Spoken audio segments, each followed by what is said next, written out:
I want you to just stop and think for a second about your family budget. Oh boy. Yeah. Or maybe the budget of a family you know really well. Just picture the monthly expenses. You've got the groceries, the mortgage, the electric bill. Fun stuff. Right. But now I want you to consider this staggering reality that we are exploring today. The average American family is currently spending over $1,000 a year on a single youth sport. A single One. And if we are talking about, travel teams or specialized private lessons, that number can easily climb into the thousands. Oh, easily. I mean, we are talking about the registration fees, the specialized equipment that they outgrow in, 6 months? If you're lucky. Exactly. Plus the endless tanks of gas, the mandatory weekend hotel rooms, Yeah. and the completely overpriced tournament food. You can't forget the snack bar. All of that. For just one child participating in just one activity, it is a jaw-dropping amount of money and honestly a massive amount of time.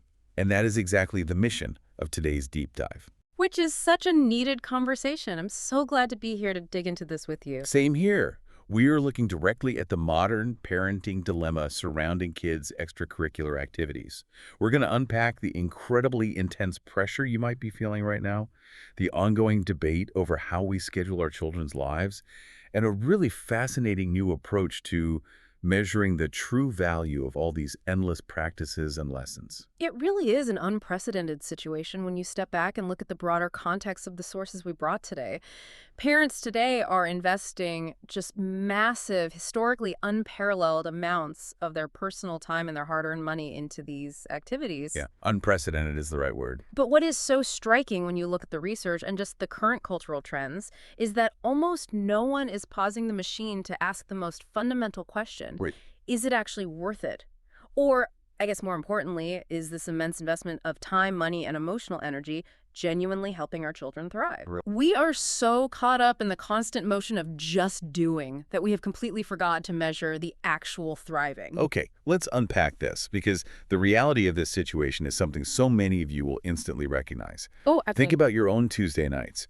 Are you rushing home from work, maybe grabbing a quick snack, throwing kids into the car, and just rushing straight to dance practice? While eating drive-through chicken nuggets in the back seat. Yes. On the way to a second activity? Maybe? And then you are trying to squeeze in math homework at 8 o'clock at night. If that sounds familiar, you're exactly who we're talking to. It's the modern reality. It is. Childhood schedules have drastically changed from even just a generation ago. The new normal, according to the sources, consists of kids enrolled in multiple activities simultaneously. Often overlapping. Right. We are talking about densely packed, color-coded weekly schedules where parents are constantly, relentlessly driving kids between practices, games, and lessons. It paints a picture of modern parenting, where the family vehicle is basically a mobile command center. A command center on wheels? You've got uniform changes happening in parking lots and entire dinners being consumed out of paper bags. That is the perfect visual. And there is a specific quote from the research we are looking at today that I think perfectly encapsulates this cultural shift. It simply says, childhood has become logistics. Childhood has become logistics. Mm-hmm. Wow. Yeah. That is such a heavy, almost mechanical way to describe what is supposed to be the most carefree time of a person's life. It is heavy, but it's incredibly accurate. If we connect this to the bigger picture, we have to analyze why this is happening. Why have we turned childhood into a supply chain operation? Right. Who's driving this? Well, the data points directly to the immense pressure parents feel to give their kids absolutely every opportunity. There is this pervasive underlying anxiety driving the entire system. An anxiety about what, exactly? It is the fear that if your child isn't doing something, if they aren't enrolled in that extra coding class, or that travel soccer team, or that advanced music theory lesson, they are going to fall completely behind before their life even really starts. But wait, let me push back on that a little bit. Sure. Isn't that just a natural part of parenting? If you want your kid to succeed in a really competitive world, isn't it your job to manage that logistics operation? Providing those opportunities feels like the exact definition of being a good, involved parent. You would certainly think so, and that is a very common defense in the literature. But the research shows this level of hyperscheduling is actually a relatively new phenomenon. We aren't just talking about playing a sport in the spring anymore. Right. We're talking about year-round, high-intensity commitments that dominate a family's entire existence. It has shifted from providing an opportunity to managing a full-time job on behalf of an 8-year-old. Which brings us perfectly to the great extracurricular debate. Because it is incredibly easy to see why we do this. The traditional defense of these packed schedules, let's call it perspective A, is incredibly compelling. It definitely is. Sports, arts, music, clubs, they are amazing teachers. When you put a kid in a structured extracurricular activity, they are learning vital discipline. They are building confidence. Yes. They are learning how to work as a team, how to take direction from someone other than their parents, and maybe, most importantly, they are learning how to fail gracefully and build resilience. Absolutely. Those are undeniably positive traits. No parent would ever say they don't want their child to develop discipline, confidence, and grit. The value of learning that you have to practice to get better at something is a total cornerstone of child development. Right. But then we have perspective B from the sources, which argues the complete opposite side of the coin, focusing on the dark side of this intense structure. The bird outside. Exactly. This perspective argues that kids are becoming severely overscheduled and utterly exhausted. The very activities that are meant to build them up, to give them grit and resilience, are actually just grinding them down. They are burning out at age 10. And this raises an important question for you to think critically about as we explore this deep dive. How many activities is too many? Where do you draw the line? Exactly. Where is the line between providing a wonderful opportunity for growth and creating a crushing burden? Are we reaching a point where childhood is becoming entirely too structured? It feels like it sometimes. When every single hour from the end of the school day until bedtime is accounted for with a practice, a tutor, or a lesson, we really have to wonder if we are engineering all the natural, unstructured discovery out of growing up. And there's another really crucial question we have to debate here based on the sources. Are parents enrolling their kids in these multiple activities purely for the child's benefit, or are they quietly succumbing to social pressure from other parents? Oh, the social factor is huge. Think about the chatter on the sidelines or in the waiting rooms. It is that subtle, unspoken competition. You see other families committing to the travel teams, hiring the private coaches, doing the extra weekend clinics. And suddenly you feel like you are failing as a parent if your kid's schedule isn't equally as punishing. Yes, it's wild. It is a fascinating and somewhat tragic dynamic. The social pressure becomes a self-fulfilling prophecy. Everyone is exhausted, everyone is spending thousands of dollars, but no one wants to be the first to step off the treadmill because of that fear we mentioned earlier. Their fear of falling behind. Right. But if you really interrogate that fear, falling behind whom? Mostly, it seems, you are just terrified of falling behind the arbitrary expectations set by other equally exhausted parents. It becomes an arms race of scheduling. An arms race. Yeah. That is such a good way to put it. Sadly, yeah. Here's where it gets really interesting, though, because we need a way out of this arms race.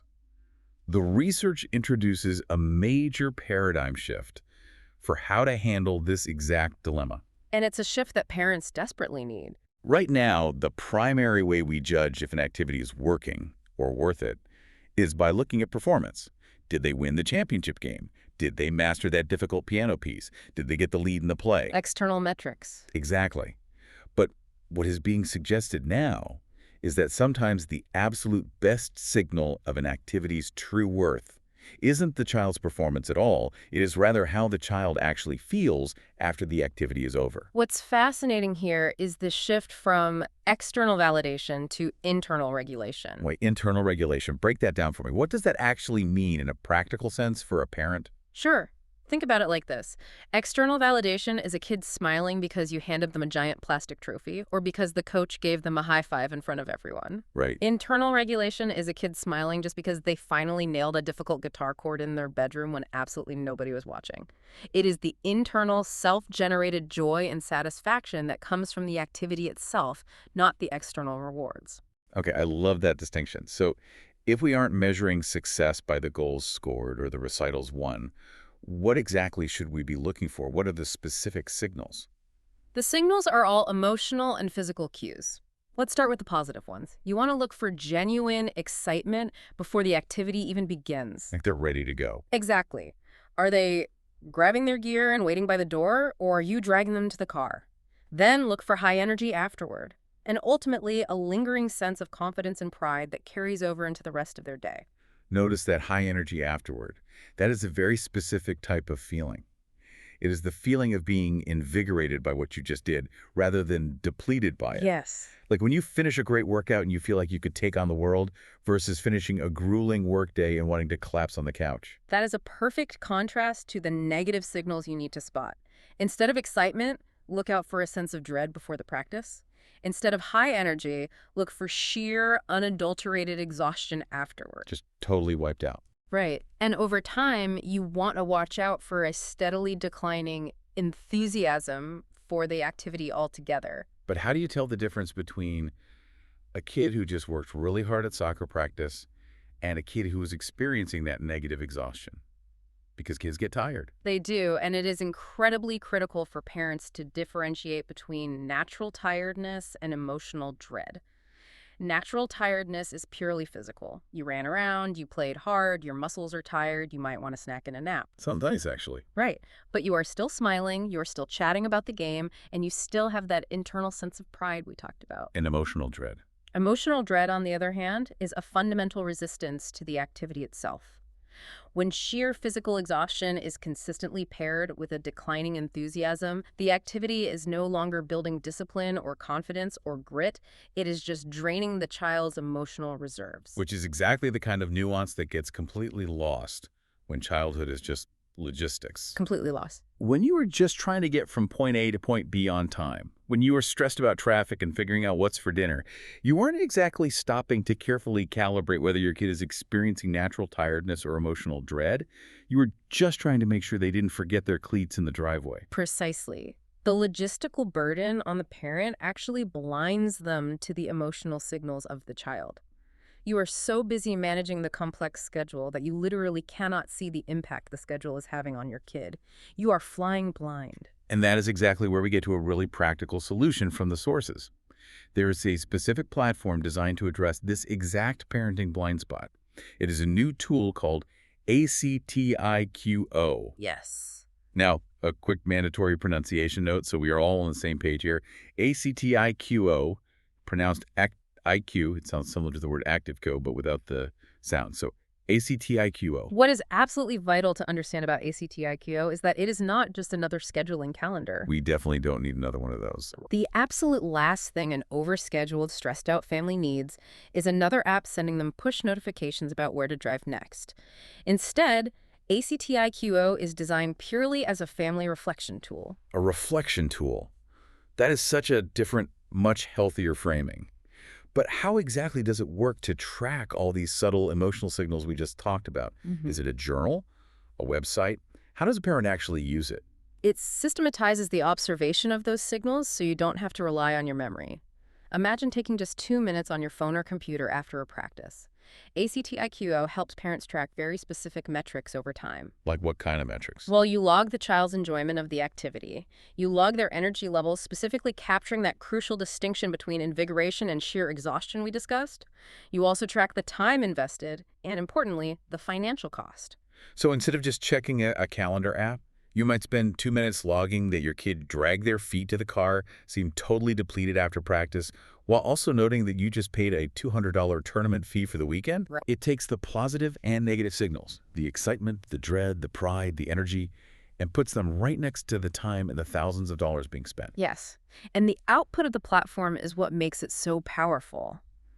It analyzes these patterns over time to provide weekly reflections. Over a month, the tool builds a clear visual graph. Oh, that's smart. It takes all those disparate data points, how the child felt on Tuesday, how exhausted they were on Thursday, the massive check you wrote on Friday, and synthesizes them. This helps families objectively evaluate whether an activity is truly benefiting the child. Objectively evaluate. That is the magic phrase, isn't it? Because when you are in the thick of the logistics and you are standing on the sidelines feeling the intense social pressure from the other parents, it's almost impossible to be objective. It really is. You're too close to it. You justify the cost and the exhaustion because everyone else is doing it. You need something to hold up a mirror and say, look at the pattern.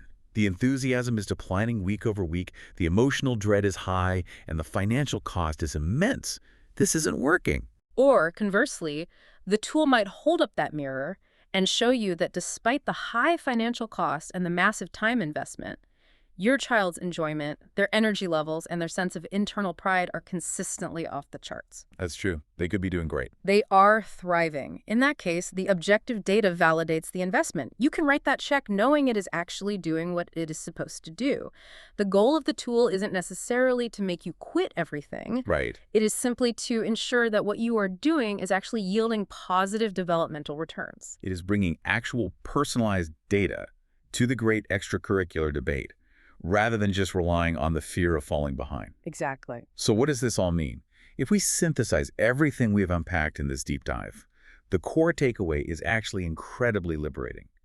The activities themselves are not the enemy. Not at all. Sports, theater, debate club, they are wonderful things. Extracurriculars, practices, lessons, they aren't inherently bad. The fundamental question parents need to ask themselves, stripping away the social pressure, stripping away the fear of falling behind, and cutting through the logistical chaos, is simply, is this activity helping my child thrive? It is a profound and necessary shift in perspective, moving away from the panicked question of, are we doing enough, to the much more grounded question of, is what we are doing actually working? And if you want to step back and look at your own family's activity balance, if you want to get out of the mobile command center for a second and evaluate your schedule, you can try the ACTIQO Activity Reset at ACTIQO.com. Highly recommend it. It only takes about 2 minutes and provides a really valuable immediate reflection on your current schedule. It is a quick, completely free way to start answering that fundamental question of whether your kids are genuinely thriving or if they're just surviving the logistics. As we wrap up this analysis, I want to leave you with a final thought to mull over, one that builds on everything we've just discussed about tracking, measuring, and optimizing our highly structured lives. Let's hear it. If we are dedicating so much financial tracking, so much driving time, and so much analytical energy to highly structured extracurriculars to ensure our children are developing properly, what critical signals of our children's development might we be completely missing during their entirely unstructured, schedule-free downtime?